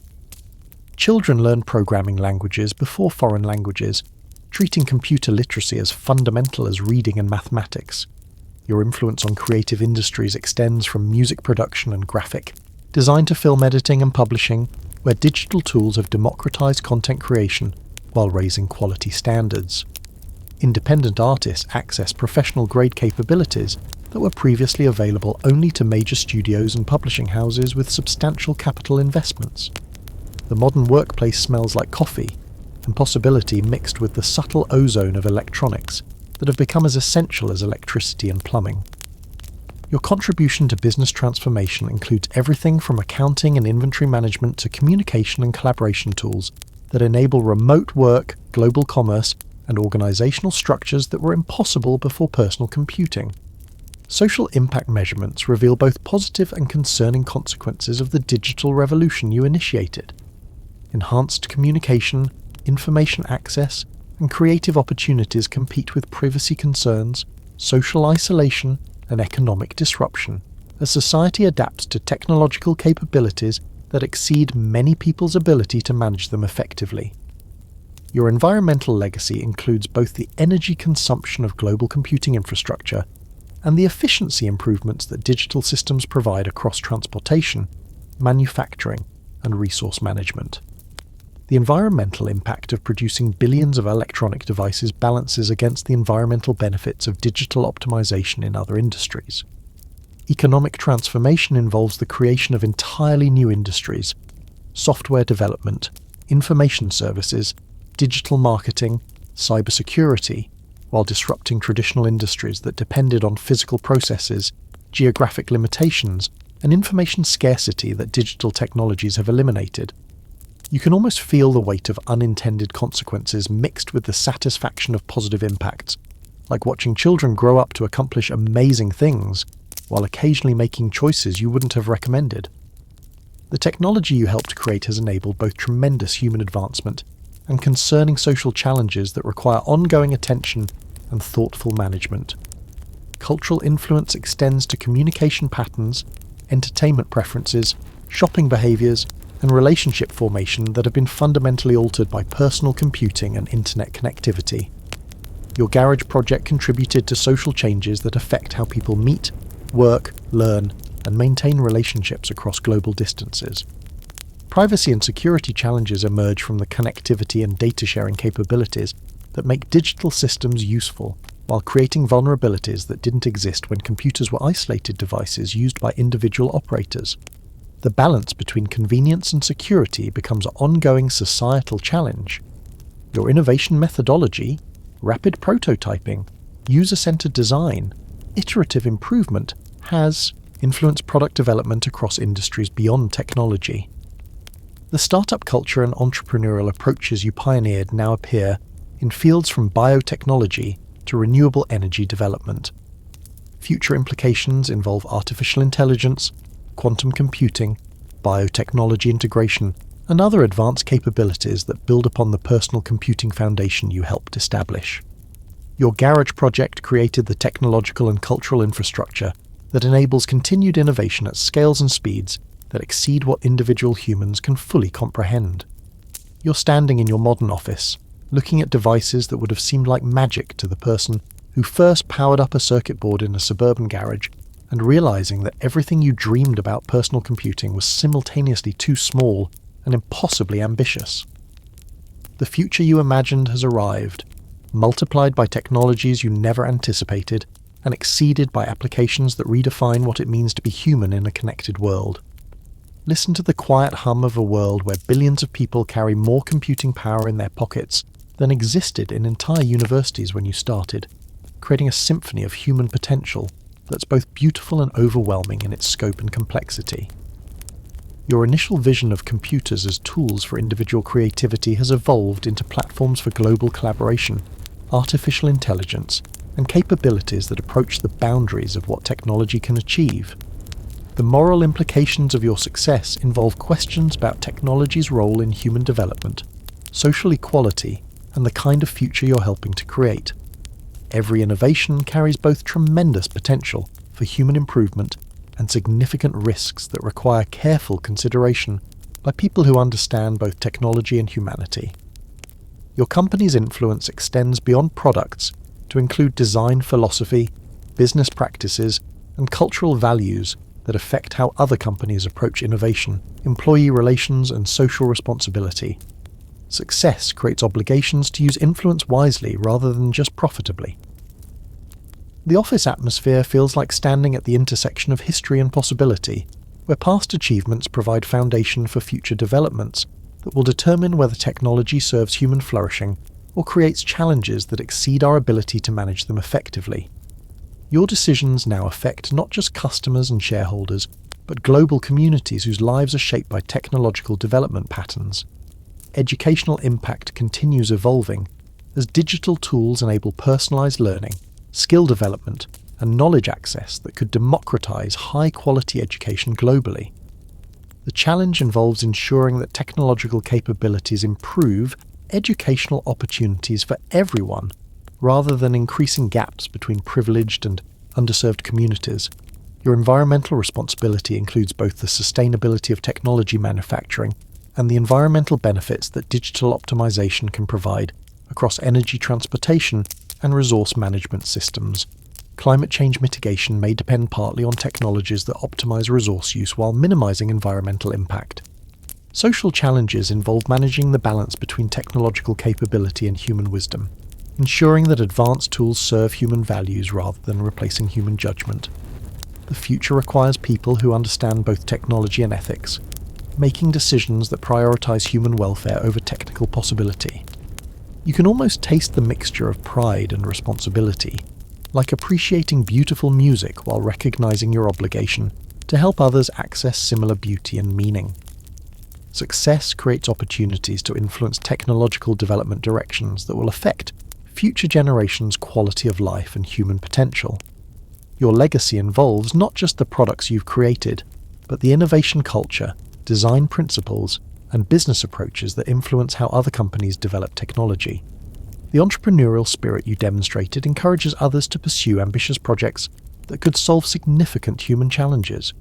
Future possibilities include artificial intelligence that enhances human creativity, sustainable technology that addresses environmental challenges, medical devices that extend healthy lifespans, and communication tools that bridge cultural differences while preserving diversity. Your foundation enables innovations that could address humanity's most significant challenges. The question becomes whether technological progress serves human flourishing or creates new problems that exceed the benefits. Your responsibility involves using influence to encourage development directions that prioritize human welfare, environmental sustainability, and social justice over narrow technical advancement or profit maximization.